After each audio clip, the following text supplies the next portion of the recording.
Ya, doctor, ahorita lo comparto. Ya, para que lo compartas, por favor.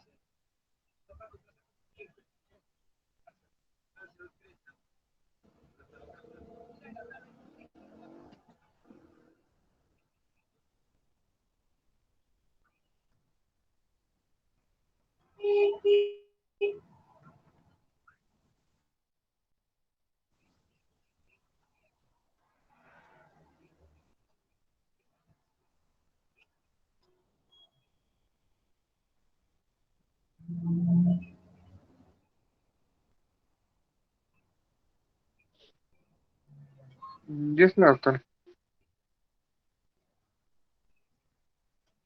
Ya, genial. Bueno, antes de empezar, lamento la demora. Ha habido inconvenientes para iniciar esta primera clase en cuanto a horario y todo lo demás.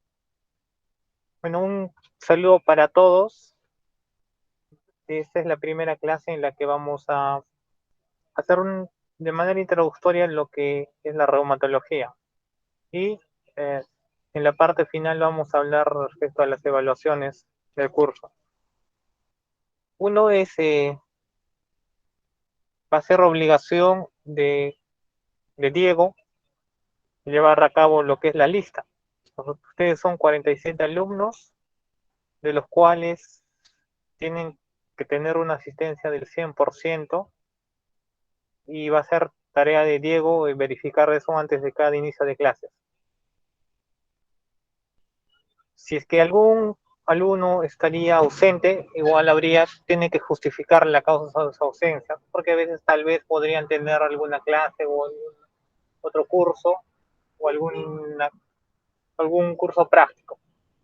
Y lo hacen saber mediante Diego para poder tener conocimiento. Si es que hay algún alumno que no está en la clase y yo me percato, obviamente el castigo va a ser para Diego. Por eso va a ser tarea tuya, Diego,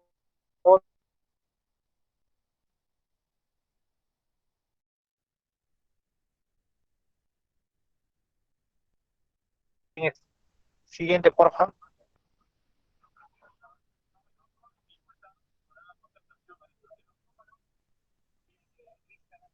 Siguiente.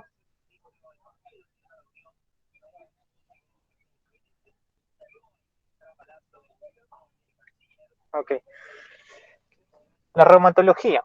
Bueno, muchas veces escuchamos hablar de reumatología y se nos viene a la cabeza, ¿no? Muchas enfermedades, muchos pacientes, incluso alumnos en la formación médica, consideran de que tal vez la reumatología es más que nada la enfermedad y que puede comprometer a adultos o personas mayores, cuando en verdad es una enfermedad que puede atacar a cualquier grupo etario, ¿no? Desde niños, neonatos, en la adolescencia, en la juventud, en la adultez. Es más, la mayoría de las enfermedades autoinmunes se dan en la edad reproductiva. Entonces, la reumatología se encarga principalmente de dos cosas, de ver lo que es las enfermedades musculoesqueléticas y las autoinmunes sistémicas. Las enfermedades musculoesqueléticas son de por sí las más frecuentes, las más comunes y hasta cierto punto las más fáciles de diagnosticar, ¿no? Son pacientes que vienen tal vez con un dolor de hombro, problemas de lumbalgia, y usualmente estos también son vistos por traumatología y medicina física y rehabilitación. Y la otra parte de la reumatología, que es la parte más amplia y tal vez la parte más rica de lo que es el área de reumatología en sí, son las enfermedades autoinmunes sistémicas, ¿no?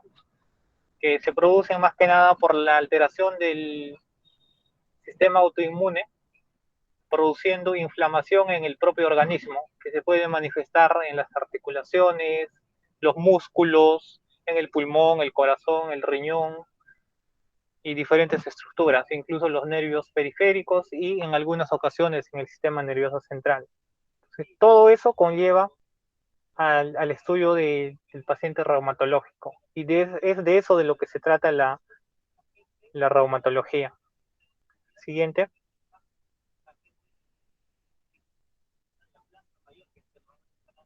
Entonces, para detectar algo, de hecho, tenemos que conocerlo. es bastante importante nosotros tener el conocimiento básico de las enfermedades reumatológicas, al menos de las más frecuentes, para poder buscarlo, diagnosticarlo y hacer el tratamiento, ¿no? Va a depender mucho, de hecho, de la enfermedad a la que nos estemos enfrentando para poder realizar el tratamiento. Normalmente las enfermedades reumatológicas autoinmunes sistémicas, el tratamiento inicial se puede realizar de manera en medicina interna o tal vez en medicina, ustedes como médicos generales cuando lo terminen, pero usualmente el tratamiento definitivo final y el seguimiento va a tener que ser siempre en la especialidad de reumatología. Entonces, para ustedes va a ser muy importante saber más que nada el manejo inicial, las nociones básicas del tratamiento en general, pero principalmente el diagnóstico.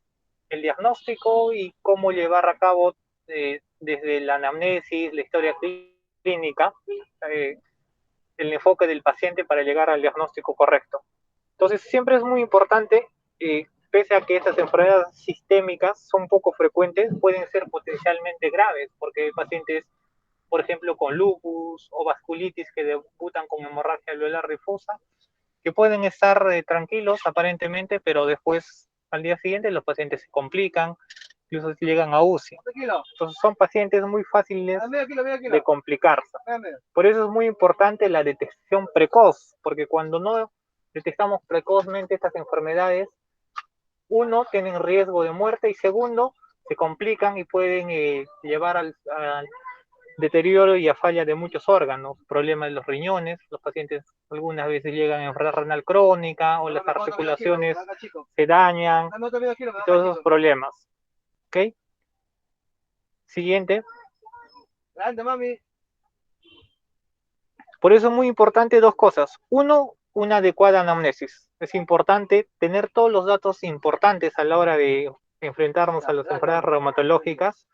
Y segundo, la exploración física. De por sí, la enfermedad reumatológica sistémica compromete varios órganos, por ende, el examen físico tiene que ser también global. Obviamente va a ser dirigido dependiendo a lo que el paciente nos manifieste, pero cuando nosotros nos enfrentamos a una enfermedad reumatológica, usualmente podemos esperar que cualquier órgano esté fallando. Hay datos claves en la anamnesis. Es importante conocer la enfermedad del grupo etario y de acuerdo a eso dirigir la anamnesis. La duración del dolor, el tipo de dolor, los otros tipos de manifestaciones como cambio de coloración de los dedos, de las manos, que es un Raynaud, tal vez como debilidad muscular, lesiones en la piel, tipo púrpura, todas esas manifestaciones nos orientan a un diagnóstico en cualquier tipo de enfermedad reumatológica. Entonces es importante tener en cuenta eso. Ahora, la exploración física también es importante. De hecho, va a ser más dirigida dependiendo a lo que el paciente nos manifieste. Por ejemplo, si es un paciente que viene con cambio de coloración de dedos, ¿no? Usualmente son pacientes, como en cualquier especialidad, ellos no conocen sobre los síntomas.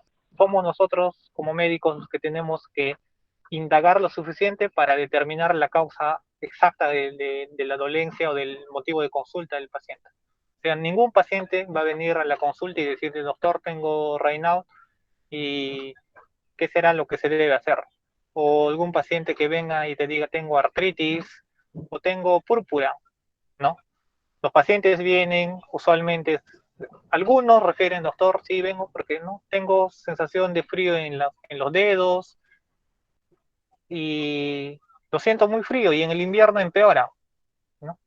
Pues uno tiene que preguntarle si es que hay cambio de coloración y recién los pacientes también van, ah, sí, doctor, efectivamente sí, en el frío mis dedos se ponen un poco azules y con el agua fría cambia de color y obviamente ya no está orientando a que es un Raynaud, un fenómeno de Raynaud que principalmente se ve en la esclerosis sistémica. Y con ese dato uno ya va indagando y preguntando si hay disfagia, si hay dolor articular, si hay lesiones cutáneas. Lo mismo, pacientes, por ejemplo, con hemorragia alveolar difusa, algo que es frecuente, al menos en la mayoría, es que pueden tener hemoptisis, pero si Uno no le pregunta al paciente de qué color es la expectoración, un poco difícil que se dé cuenta de todo eso. Entonces hay que conocer bien la enfermedad y es lo que vamos a ir tocando durante todos estos capítulos de reumatología y de acuerdo a eso uno va preguntando y dirigiendo las preguntas y profundizando en la anamnesis. Entonces con una buena anamnesis y una adecuada exploración física uno tiene ya una sospecha diagnóstica. Y después de la sospecha diagnóstica, puede ser sindrómica, uno solicita exámenes auxiliares y con ello concluye un diagnóstico definitivo para dar el manejo. En reumatología no hay son muy pocos los exámenes de gol estándar, ¿no? Hay muchas enfermedades en general en las que uno pues, tiene un diagnóstico definitivo, por ejemplo una diabetes, ¿no? Sabemos que le podemos con glucosa o tolerancia oral a la glucosa o hemoglobina glicosilada, que tiene valores exactos que nos dicen si un paciente es o no es diabético. Lo mismo tal vez con la hipertensión, tenemos valores determinados, igual con la gastritis, pancreatitis, con muchas patologías. En cambio, en reumatología es un poco más variado la forma del diagnóstico, ¿no? No tenemos ningún examen que nos diga exactamente está la enfermedad y tampoco algún signo, síntoma o una manifestación. Todo siempre va a ser clínico y laboratorial. Ese va a ser la forma correcta de hacer un diagnóstico definitivo de las enfermedades reumatológicas. Ya con ello después se hace lo que el manejo, el tratamiento. Siguiente. Pues una de las causas más importantes de la consulta en reumatología es el dolor. De hecho hay bastantes manifestaciones que poco a poco las iremos viendo, pero el 80% de los pacientes que acuden a la consulta de reumatología o que tienen algún problema reumático es por dolor. Entonces es importante definir esas características del dolor. Y hay algunas definiciones y algunas características que se comparten con otras especialidades, que ya no lo vamos a tocar, ¿no? Sobre las características del dolor. Pero vamos a incidir más que nada en aquello que es un poco nuevo, tal vez, o que es más específico de ese tipo de patologías. Por ejemplo, cuando un paciente tiene un dolor, tenemos que determinar si es que el dolor es articular o es extraarticular. El dolor extraarticular es lo que comúnmente algunos lo conocen como REAS, reumatismo extraarticular. ¿Okay? Es importante porque un reumatismo extraarticular es de por sí bastante frecuente. Yo puedo tener un problema hoy día, unos cuantos días, ¿no? Después de una actividad que realizo, un dolor en el hombro, un dolor en la rodilla, que puede mejorar con el reposo, con los antiinflamatorios. Pero cuando el compromiso es articular, ya es un poco distinto, porque ya el compromiso articular nos va hablando de que tal vez hay algún otro problema de fondo. No necesariamente, pero sí es probable. Entonces, una forma de poder determinar si el dolor es articular o extraarticular es con los movimientos pasivos y activos, que seguramente ya lo habrán escuchado en algún momento. Los movimientos pasivos y activos son parte del examen físico que uno realiza, ¿no? O sea, no tiene nada que ver con trastornos de movimiento, ni de neurología, ni nada, sino el movimiento pasivo y activo es algo que se le ha denominado al examen que uno realiza y que el mismo paciente también realiza. ¿En qué consiste? Uno, movimientos pasivos consiste en que el examinador, en este caso nosotros mismos, la persona que se encarga de hacer el examen clínico, realiza los movimientos de las articulaciones. En cambio, los movimientos activos se refieren a cuando el mismo paciente es quien va a realizar estos movimientos. Un ejemplo, un paciente viene con un dolor en el hombro derecho. Entonces, él dice que le duele el hombro derecho hace 2 semanas. Obviamente no sabemos si el dolor puede ser por el tendón, los músculos o la articulación misma. Entonces, la forma de determinar eso es examinar al paciente. Primero, cuando yo movilizo el hombro, le pido al paciente que se siente y empiezo a movilizar el hombro, tal vez en rotación externa, rotación interna, aducción, abducción. Yo le hago los movimientos sin que el paciente haga ningún esfuerzo. Eso es movimientos pasivos. En cambio, cuando yo le pido al paciente y le digo, señor, mueva su hombro, haga dar vueltas, haga la rotación externa, separe, junte, eso es movimientos activos, ¿no? Cuando el mismo paciente lo realiza. ¿Y por qué es importante?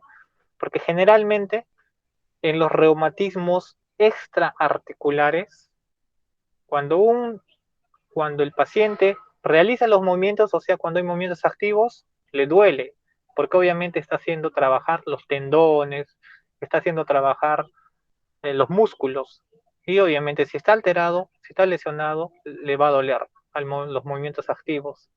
En cambio, los movimientos pasivos no son los tendones ni los músculos los que trabajan, sino es la fuerza del examinador, en este caso de nosotros, la que va a hacer todo el trabajo. Por ende, no tendría por qué trabajar ni el músculo ni el tendón del paciente y por ende no va a haber dolor o el dolor es mínimo. Entonces, en conclusión, cuando un reumatismo es extraarticular, a los movimientos activos duele y a los movimientos pasivos no duele.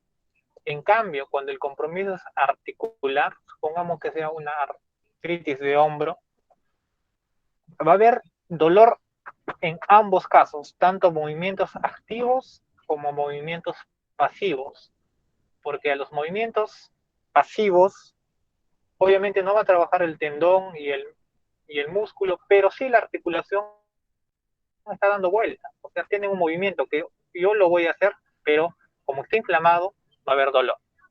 Entonces es importante. Este punto es bastante importante. El compromiso articular generalmente duele tanto a movimientos pasivos y activos. En cambio, el extraarticular duele a los movimientos activos, más no a los pasivos. Siguiente.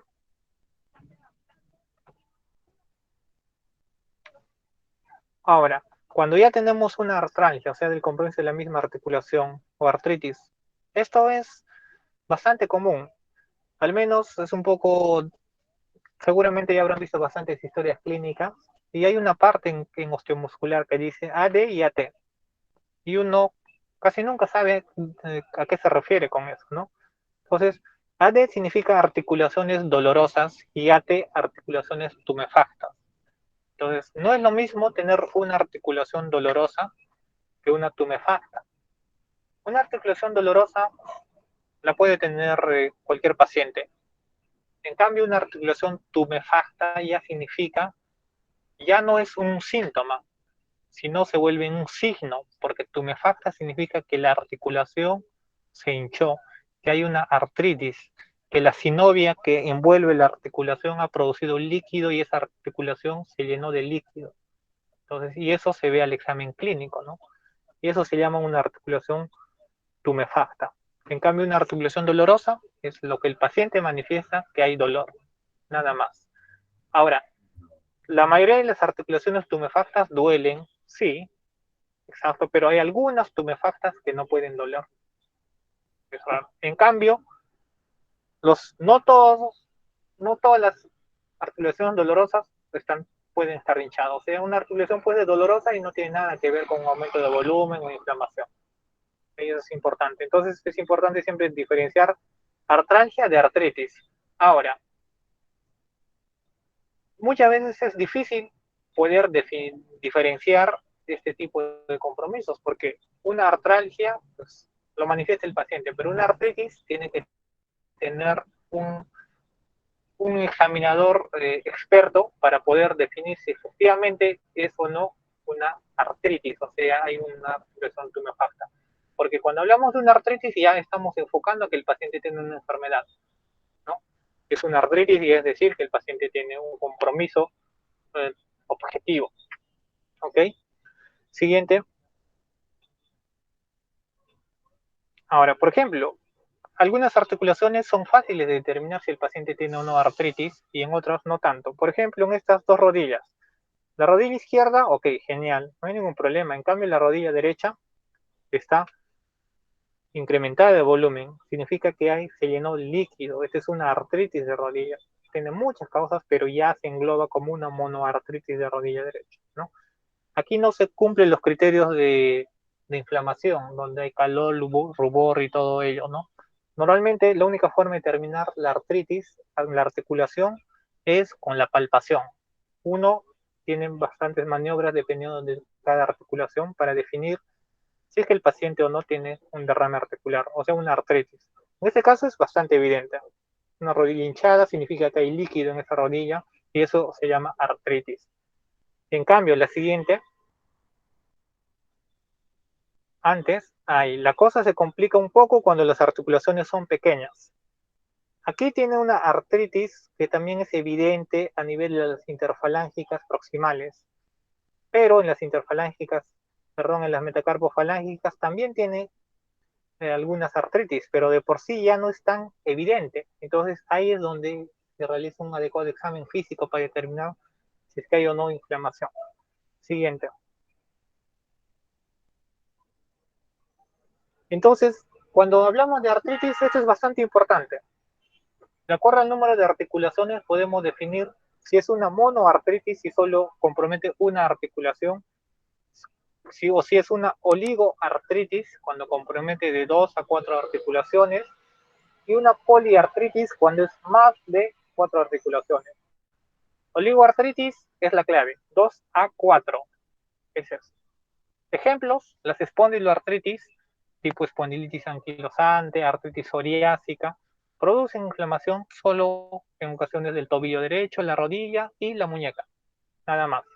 En cambio, poliartritis frecuente, la artritis reumatoide, porque compromete varias articulaciones metacarpofalángicas, los codos, las rodillas. Y de monoartritis, las más frecuentes, la gota y la artritis séptica, ¿no? Ahora, es importante el tiempo, agudo, crónico. Es referencial, pero es importante. El corte es 6 semanas. Todo lo que sea menos de 6 semanas es agudo y todo lo que sea más de 6 semanas es crónico. La mayoría de las enfermedades reumáticas son de curso crónico, ¿ok? Segundo, algunos datos importantes, determinar si es recurrente o migratoria. Por ejemplo, la artritis en la fiebre reumática es migratoria, ¿no? Los pacientes dicen que el doctor tenía dolor o inflamación del tobillo y después de 2 días bajó y también tuve en la rodilla izquierda, después la muñeca derecha, entonces es migratorio. Y recurrente cuando hay dolor, mejora y vuelve, la inflamación mejora y vuelve. Típica, la gota. Son pacientes de 40 años que dicen, doctor, hace 10 años que la rodilla se me hincha y me mejora después de 2 semanas y luego de casi un año se vuelve a hinchar y así. Son artritis recurrentes. ¿Okay? Pero aquí lo más importante es definir por el número de articulaciones y si es agudo o crónico. Siguiente.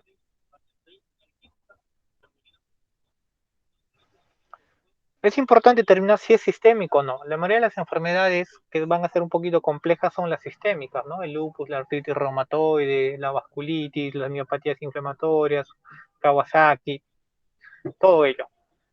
Siguiente, eso lo vamos a ir viendo en las diferentes clases.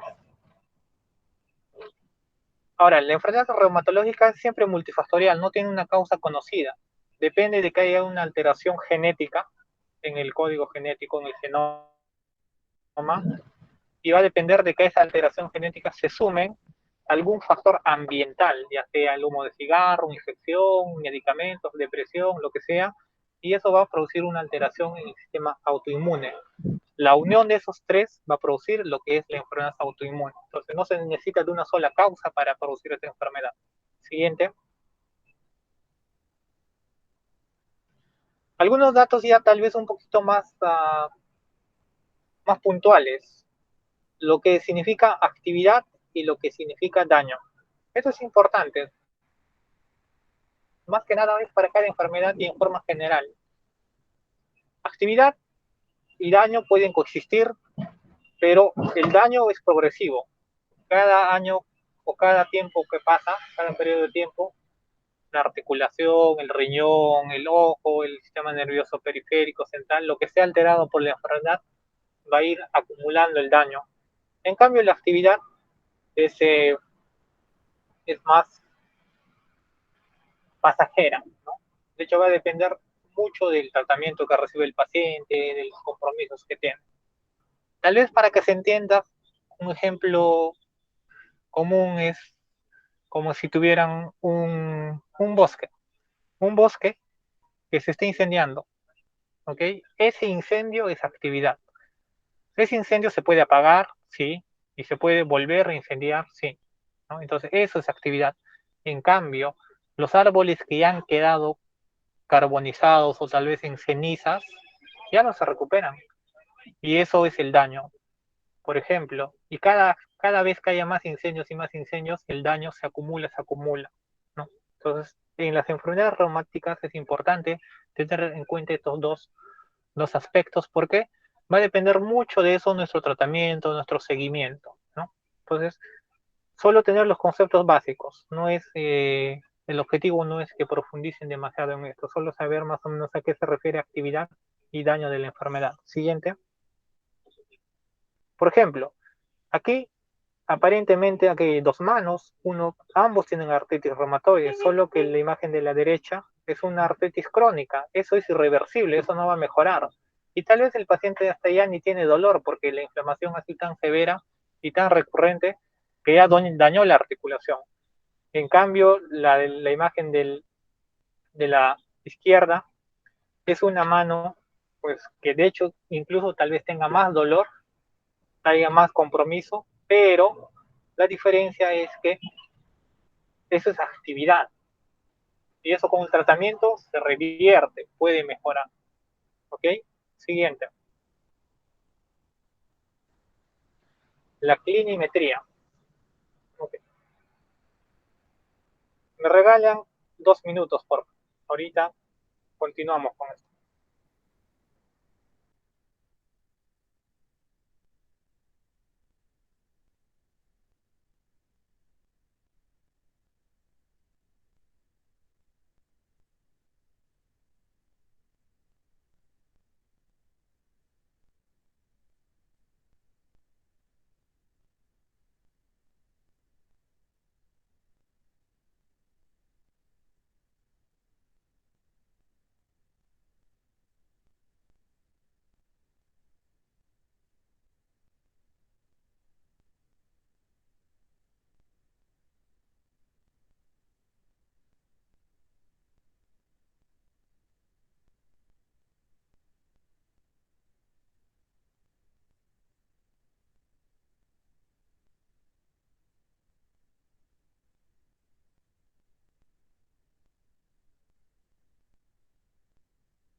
Ya volví, chicos, lo siento. ¿Sí me escuchan, Diego?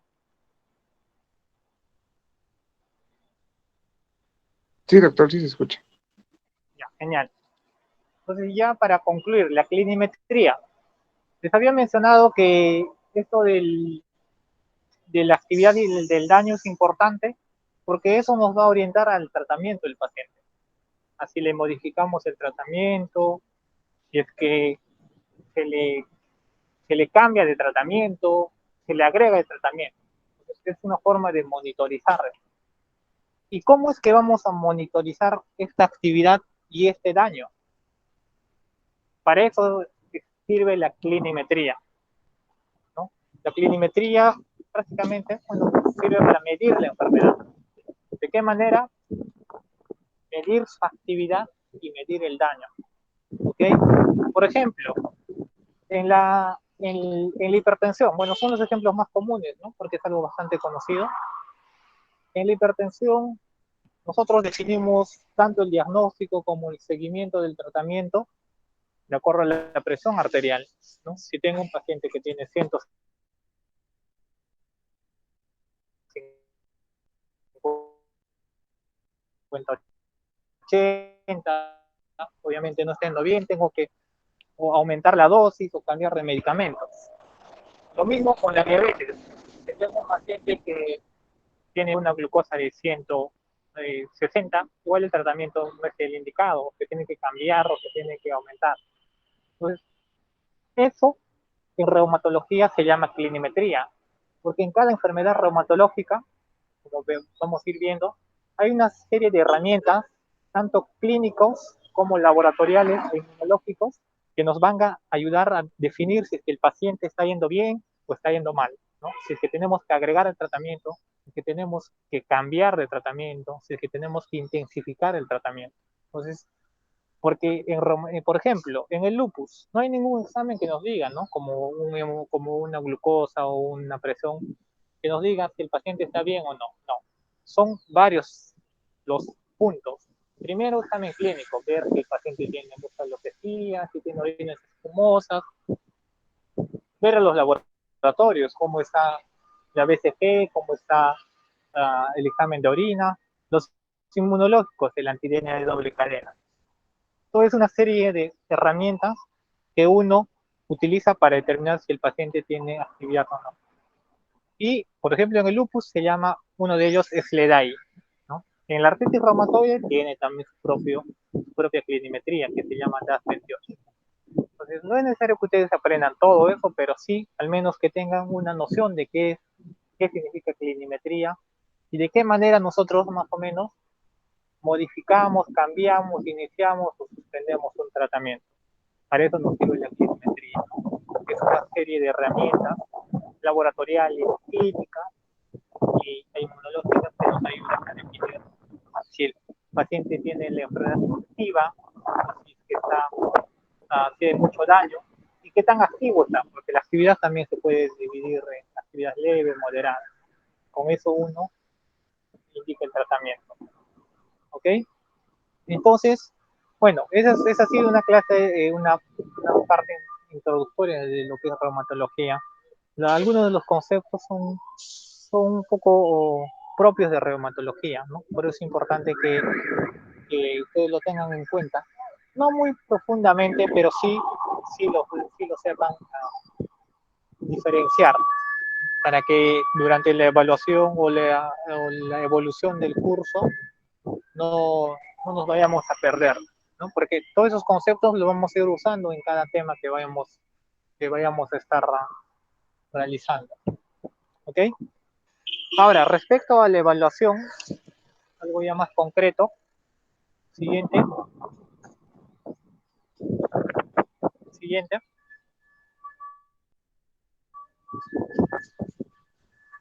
Ok. Bueno, antes de hablar de esta última diapositiva, ¿alguna pregunta, alguna consulta de lo que es el tema que se realizó? Doctor, usted dijo que en la relación de actividad y daño, la actividad con el tratamiento mejora, pero duele mucho más, mientras que cuando ya tiene daño, bueno, cuando ya es crónico ya no duele. ¿Eso está bien? A ver, ¿me puedes volver a repetir? No, doctor, para fijar mis conceptos. Usted dijo que la actividad con el tratamiento mejora, pero sí duele mucho. Mientras que cuando una persona ya tiene daño, pues el tratamiento no, o sea, ya no hace efecto, pero también no duele. ¿Eso está bien? Ah, parcialmente. Lo que, más que nada, la parte del tratamiento es correcto, ¿no? Cuando un paciente tiene la actividad, cuando está activo, con el tratamiento eso puede mejorar, puede revertir. En cambio, el daño ya no va a mejorar. El daño queda, es un daño permanente, que va a quedar como una secuela de la enfermedad y va a ser acumulativa. Ahora, respecto al dolor es relativo. Usualmente, la actividad, puse un ejemplo del dolor en la artritis reumatoide, pero no es la única forma de determinar actividad, ¿no? En la artritis reumatoide, si es que hay dolor e inflamación, eso es actividad y eso mejora con el tratamiento. Ahora, el daño que es crónico puede como no doler, ¿no? Por ejemplo, un paciente que tiene una ya artritis deformante, que las articulaciones se han deformado por la artritis, puede dolerle, ya no por la inflamación, sino por causas mecánicas, como también no le puede doler, ¿no? Pero eso no es mutuamente excluyente, porque pacientes con daño de las articulaciones pueden tener en esas articulaciones dañadas inflamación, o sea, actividad, ¿no? Entonces, más que, más que el dolor, llevarnos el concepto del tratamiento, tal vez. Que la actividad puede mejorar con el tratamiento y el daño ya no. Ahora, el dolor es un ejemplo, porque, por ejemplo, los pacientes con lupus no siempre tienen dolor. Los pacientes con lupus pueden tener nefritis lúpica. Y la nefritis lúpica, la manifestación es que los pacientes tienen orinas escumosas. Entonces, voy a decir que está activo porque está perdiendo muchas proteínas por la orina o porque está perdiendo sangre por la orina, ¿no? Entonces, eso puede mejorar. En cambio, cuando el riñón se ha inflamado muchas veces y hay una enfermedad renal crónica, incluso los pacientes llegan a diálisis, eso ya es un daño, eso ya no se va a recuperar, ¿no? Entonces, eso es más o menos para que se entienda actividad y daño. ¿Alguna otra consulta?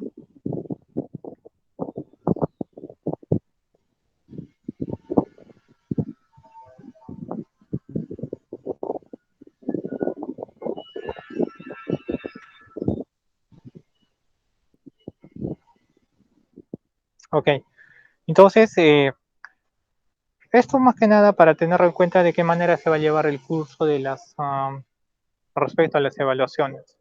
Se va a tomar en cuenta tres aspectos. Uno, la evaluación escrita, que van a ser tres durante el curso, que equivalen a un 50% de la nota final de la parte teórica.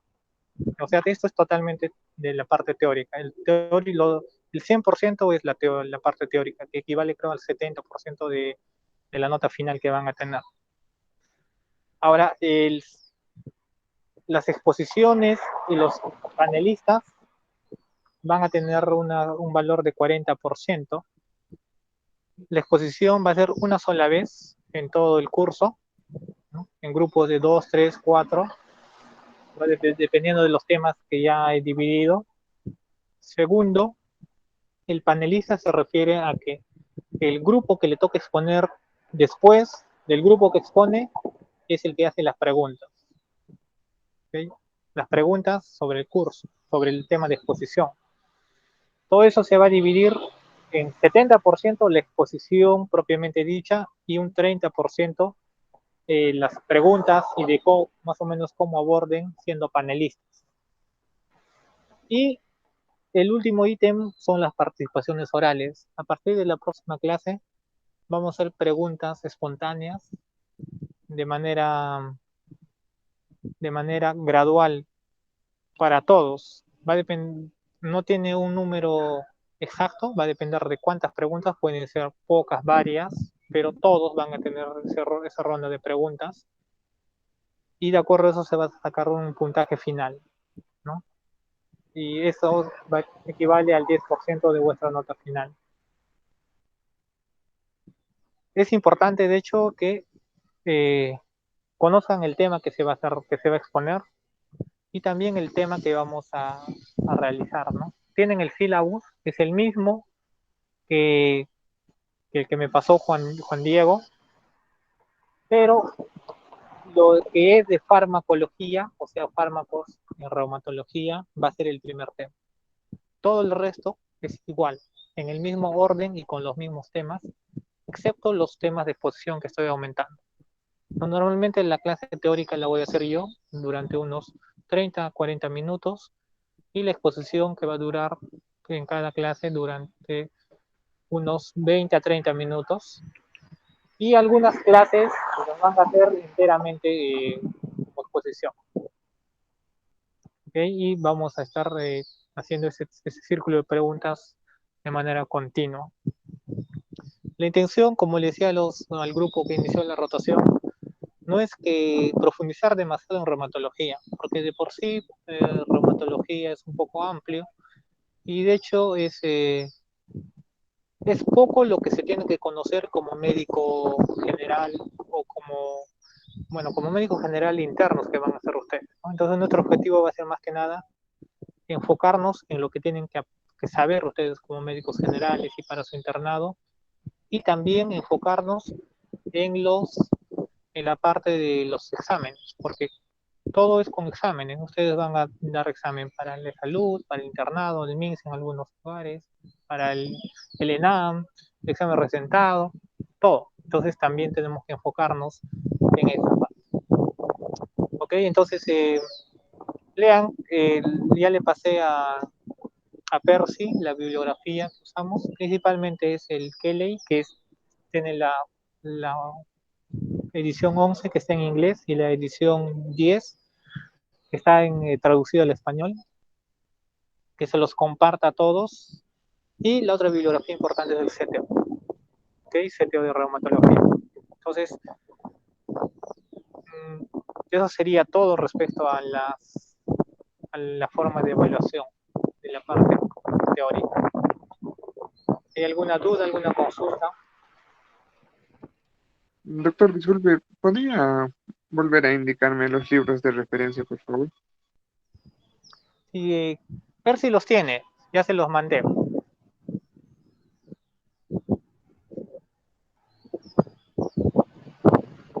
Ya después, gracias. Sí, ver que se los compartan. Son dos libros, ustedes son libres de poder leer cualquier bibliografía, pero esos dos libros son básicos. El CTO es básico, indispensable, y el KLI es un tratado de reumatología, ¿no? Para que se puedan ayudar para las exposiciones, profundizar un poco en algún tema, principalmente. ¿Alguna otra duda? Ya si no, para dar por concluido la clase y ya yo en la tarde o tal vez en la noche le esté pasando a Diego toda la lista de exposiciones.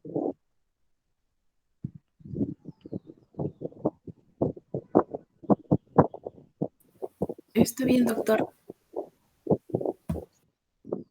Muchas gracias, Ok, doctor. chicos. Ok. Entonces ya nos vemos en la próxima clase, que es el día jueves.